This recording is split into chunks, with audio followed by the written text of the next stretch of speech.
Selamat datang di Evoday. Pada kesempatan kali ini, saya akan membagikan pengalaman saya bagaimana cara saya mengatasi kemalasan yang ada pada diri saya.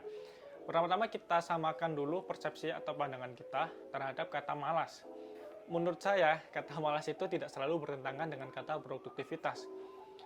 Semisal gini, kita scrolling TikTok ataupun media sosial, menurut saya itu bukan suatu kemalasan. Karena pada hakikatnya atau pada zaman ini, di era ini, scrolling atau melihat konten-konten di media sosial itu ya hal wajar gitu. Konten-konten tersebut itu sebenarnya kayak mereplace ya atau menggantikan beberapa konten yang ada di televisi. Jadi menurut saya itu hal yang wajar karena emang hiburan kita saat ini ya melihat konten di media sosial. Tetapi jika kita menonton atau scrollingnya terlalu berlebihan, menurut saya itu kurang bagus ya, atau bisa dibilang itu lama-lama akan menjadi toksik. Karena ketika saya scrolling, pikiran saya tuh mulai sadar bahwa kayaknya saya terlalu banyak scrolling gitu. Screen on time saya di TikTok itu bisa sampai 2 jam, 3 jam gitu kan. Dan kegiatan scrolling itu yang saya lakukan benar-benar tidak terputus selama 3 jam atau 2 jam. Jadi itu misal hari libur nih, hari ya weekend, Sabtu Minggu, ketika nggak ada kegiatan, saya tuh scrolling itu bisa sampai 2 maupun sampai 3 jam. Dan biasanya itu ada gini, ketika ngelihat jam mungkin masih jam 8 pagi. Nah, nanti kita akan batasin gini. Oke, saya akan scrolling sampai jam 8.15. Tapi ketika 8.15, kita akan scrolling lagi dan lama-lama itu waktunya offset atau berlebih. Nah, kejadian yang terjadi pada saya itu kayak gitu. Nah, akhirnya saya tuh memutuskan untuk mengurangi screen on time atau durasi scrolling saya di TikTok maupun Instagram. Tapi kalau teman-teman mau follow TikTok saya juga boleh di sini ya. Nanti akan saya cantumkan. Oleh karena itu, saya sudah mulai mengkategorikan bahwa scrolling TikTok saya itu di bidang kemalasan atau hal toksik yang berlebihan. Sebenarnya kalau kita scrolling cuma 15 atau 30 menit mah nggak apa-apa ya. Durasinya mirip-mirip seperti nonton film maupun drakor gitu. Tapi karena menurut saya sudah berlebihan, saya harus mengurangi hal tersebut. Bagaimana cara saya mengurangi durasi scrolling TikTok saya? Pertama, saya melakukan hobi saya. Di sini saya memiliki hobi bermain musik. Salah satunya ada notif Tokopedia. Nah, salah satunya saya itu bisa bermain alat musik piano. Jadi itu saya menghabiskan waktu saya bermain piano itu sekitar 15-30 menit. Dan menurut saya itu durasinya kayak ya nggak terlalu beda sama durasi saya bermain atau scrolling TikTok.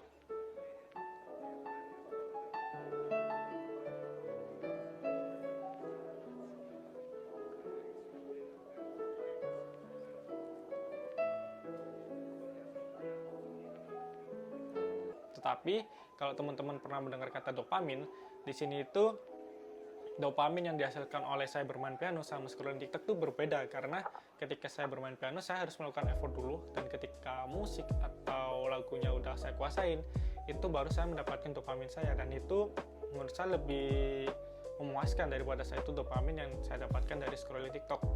Selain itu saya juga memperhatikan kondisi fisik atau tubuh saya. Saya itu mulai melakukan workout. Ya sebenarnya cuma simple sih. Saya melakukan push up. Saya melakukan push up 10 kali 3. Berarti itu 10 kali push up, 3 kali repetisi. Dan menurut saya itu masih jauh-jauh dari kata orang itu rutin workout ya. Tapi di sini tujuan saya itu menciptakan habit saya untuk terbiasa melatih kebugaran badan saya. Selain saya melakukan workout push up, saya juga sering membaca buku. Meskipun di internet itu banyak sekali informasi yang bisa kita dapat, tapi tidak memungkinkan juga bahwa di buku itu ada informasi yang tidak ada di internet.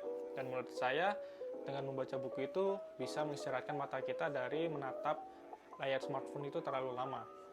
Di sini saya membaca beberapa jenis buku. Yang pertama ada self improvement, kemudian saya juga pun menambah wawasan saya mengenai investasi.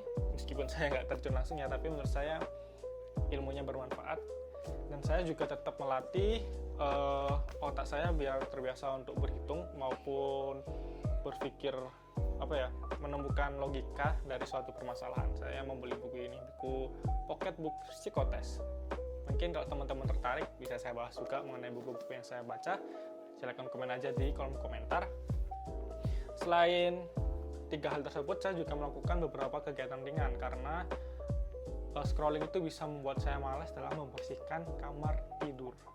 Ya, menurut saya itu hal kecil yang penting ya. Jadi saya tuh mulai mengurangi screen on time saya, melihat layar HP, dan saya sudah mulai melakukan bersih-bersih kamar seperti melipat selimut, kemudian merapikan spray tempat tidur saya.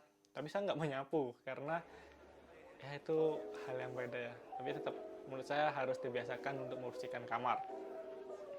Dan selain keempat hal tersebut, saya juga punya hobi fotografi. Dan ini saya itu sebenarnya membeli peralatan kamera, peralatan apapun itu sebenarnya racun ya, racun dari YouTube. Terutama itu channelnya Exteh Media. Ya itulah channelnya si Bang Erwin itu menurut saya racun gitu. Contohnya ini mikrofon. Tapi ini memang saya perlu sih karena saya nggak punya mikrofon buat clip on. Dan kebetulan saya punya sedikit rezeki dan mikrofonnya kecil dan sesuai dengan keinginan saya, makanya saya check out. Oke, mungkin kita sampai di sesi kesimpulan. Mungkin dari pengalaman saya bisa menyimpulkan dalam beberapa poin berikut ini. Pertama, hal yang paling sangat mudah dilakukan adalah melakukan hal-hal kecil seperti membersihkan kamar, melipat selimut, kemudian merapikan barang-barang kalian, membersihkan juga atau merawat. Kemudian teman-teman juga bisa melakukan atau mengembangkan hobi teman-teman. Jika bermain musik, bisa mempelajari musik baru. Apabila mau tertarik pada alat musik yang lain, bisa mulai dipelajarin. Selain itu juga teman-teman juga bisa dengan olahraga. Jadi kalau nggak punya alat musik ataupun hobi yang lain, teman-teman juga bisa tetap mengurangi dengan cara olahraga seperti workout, bisa push up, bisa sit up. Yang penting menjaga kebugaran jasmani teman-teman. Dan apabila teman-teman juga punya hobi fotografi, bisa teman-teman keluar dan mengcapture beberapa momen yang ada di luar. Jadi keluar dari zona nyaman, keluar dari kamar. Mungkin sekian dulu dari saya. Terima kasih sudah menonton. Semoga video ini bermanfaat dan dapat mengembangkan diri kalian lebih baik lagi.